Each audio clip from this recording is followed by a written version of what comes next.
never be able to afford all that specialist help, or even get through the reading list.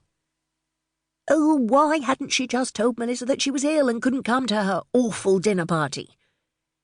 Because she knew that Melissa would have gone on issuing invitations until Polly caved in and accepted. Their friendship, left so happily behind at school, must be renewed. Melissa was no less daunting now than she had been at 15. If anything, the intervening years had added substance to her schoolgirl bossiness, and Melissa had always had the ability to make Polly do as she was told. But if the years had added to Melissa's strength of character, they had done nothing for her sense of style. The opulent dullness of Melissa's drawing room deepened Polly's depression. It was all so house and garden, so unrelentingly beige. In her efforts to avoid bad taste, Melissa had ended up with no taste at all. Not a single picture, piece of furniture, or objet d'art appeared to have any personal connection. That way, it seemed, Melissa need have no fear of her preferences being criticised. Even the cat, a pedigree Persian, was hustled hastily out of the way. In season, we daren't let her out. We found a super Tom, and should get some really rather nice kittens. Had been chosen for her golden colouring rather than her personality. It was as if some interior designer had typed Georgian Cotswold Manor into their computer and given it the treatment. The cat was just another accessory. A raucous laugh erupted from the civilised murmur of conversation.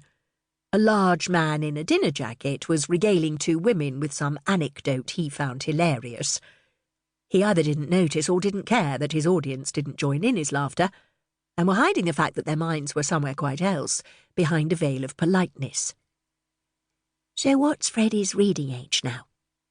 Polly may have been childless, but she knew the jargon. Well, since he started at Boreham's. Polly kept her gaze fixedly on Freddie's mother. Boreham's was obviously a major milestone, the zenith of educational establishments for 5-year-olds. Its regime seemed ridiculous to Polly, but as Melissa was smiling and nodding her way towards her, patent leather court shoes sounding unnervingly businesslike on the parquet floor, she assumed an expression of total fascination. Anything to deflect Melissa from her grisly mission. But Melissa had all the energy and determination of a young and handsome headmistress, and while Polly was feeling several degrees under par, and possibly a few over 98.4, it was unlikely she could put up much of a fight.